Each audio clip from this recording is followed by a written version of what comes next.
been racing the cyclocross season this winter on a single speed bike for the first time, and I've been approached by many people at the races asking me about some of my equipment choices. So just going to talk you through various bits of the bike. The bicycle is a titanium frame. It's custom made for me to my own particular dimensions, right here, right over there, and in our workshops in Ludlow, Shropshire. The tubing is made by Reynolds in Birmingham, and I choose titanium because the tubular construction gives me the option to have the exact geometry that I prefer, which is a little bit unusual, and also because I really like the ride quality it gives off-road. It's quite flexible, and I deliberately choose fairly small diameters so that the tubes can flex even more, and that smooths out the bumps. It makes it more comfortable, but it also allows me to pedal more smoothly because the bumps aren't interrupting my pedal stroke. And yeah, I particularly like that feel of titanium off-road. Got lots and lots of tyre clearance. I don't do any bike changes when I'm racing, so that's really important, that the wheels keep turning no matter how muddy it gets. And similarly, the front on the fork. And that's something that we're very particular about with our Luath range as well, is getting the maximum clearance around the tyre there. We've got a whiskey carbon fork in there, chosen mostly because it's got a lot of clearance under here for mud. And for cable routing on the front, we use a fork mounted cable hanger on here with a small bicycle. That the crown mounted ones here, steering column mounted ones here, they mean the stem has to be higher, which is adding to the front end height, which with a small bike trying to keep as low as possible. And it also makes a very tight cable routing under here, which makes the front brake heavy. So these fork crown mounted ones give a much smoother run and a lighter action, which is also something that we do on our Luath range. The most frequently asked question this season has been what gear ratio I'm using.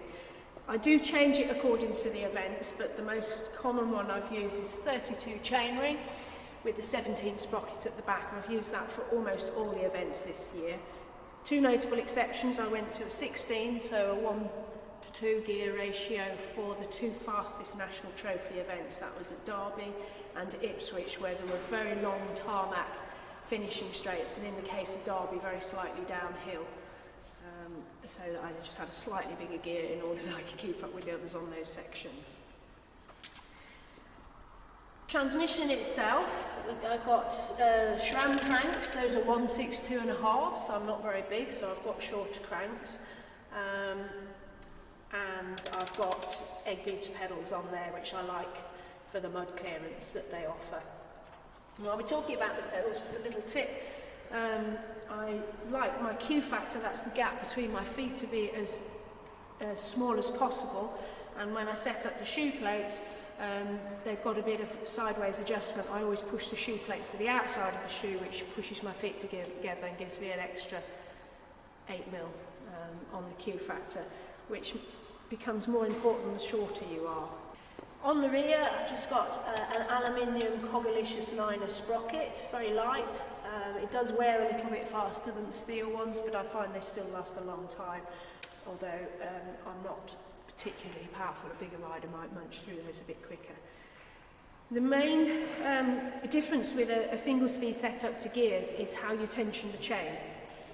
The chain has got to be tensioned by pulling the wheel away from the bottom bracket in one way or another. There are various ways of doing that. You can have what's known as an eccentric bottom bracket shell, which is an oversized bottom bracket shell which the actual bottom bracket sits in and can move around into different positions in order to tension the chain. And then you can have a conventional vertical dropout. I've chosen rear-facing dropouts here so that the wheel just slides backwards and forwards in there. A quick release wheel won't hold the wheel securely in place with that setup, so you can see I've got little chain tensioning devices here that mean even if the quick release isn't super tight, the wheel won't get pulled over under pedalling. Two other options for that: you can have adjustable or rocker dropouts, which are very effective and are particularly good if you're using disc brakes, because the You can change your gear ratio without having to mess up with your brake setup, so they're really good. Or the other way you can tension the chain is with a little tensioning thing. If you've got a frame that's set up for derailleur use, you can retrofit one of those. I wouldn't recommend it for cyclocross racing. When I've used the chain tensioning devices in the past, they are prone to slipping under extreme pressure, and when you come faced with a steep bank to ride up, you will be pushing very hard on the pedals. Next area of the bike, you can see I've chosen Cantilever Brakes. Not a very fashionable choice these days. Disc brakes are the default for cyclocross. The reason that I choose these on my racing bike is that I've found with disc brakes that I struggle when I'm going around slippery corners to get the exact position between the wheel locked up and the wheel rolling. There's a sweet spot in between those where you're almost at the point of the wheel locking up but not locking up. I use disc brakes on my touring cyclocross bike that I use all the time for cycling in the woods and into the borders of Wales, and they're absolutely great for that, but they're not my preference for racing. But then I am quite light, so the Cantilever brakes suit me for racing, but perhaps wouldn't necessarily suit everybody as a first choice. But yeah, they're my preference. Change those accordingly. Rims, carbon rims. I go for the shallowest possible.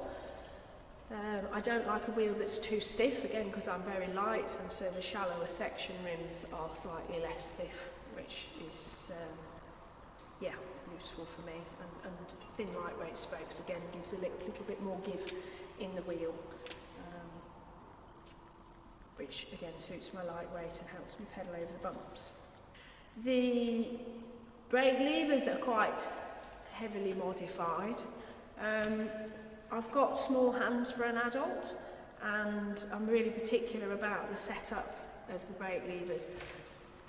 If you're fairly small, the differential between your saddle and your handlebar height is usually less, partly because it's dictated by the height of the forks on a 700C wheel.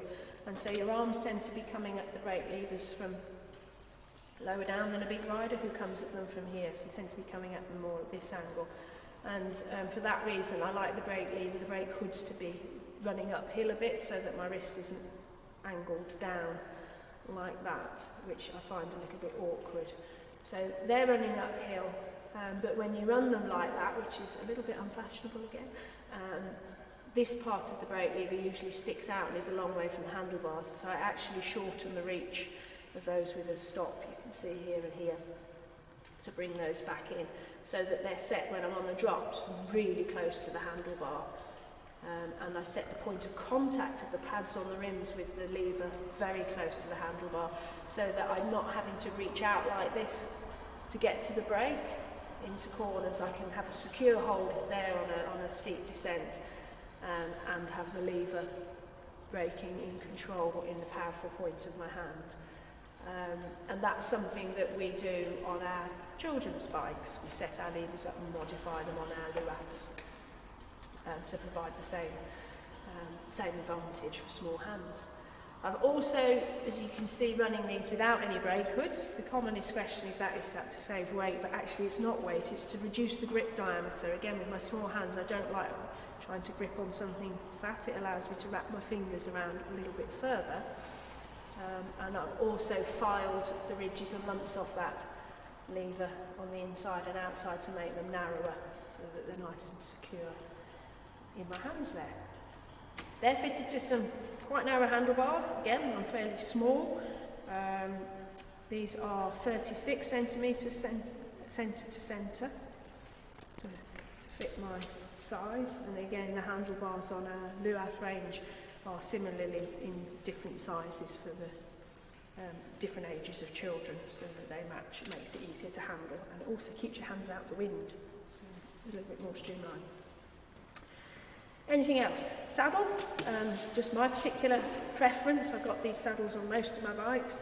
Again, I'm fairly small, so I don't find a women's saddle with a wide rear particularly comfortable, but what is really important is I really like the saddle with a hole or a groove in. You can see here, it just makes things a lot more comfortable, for me in particular. So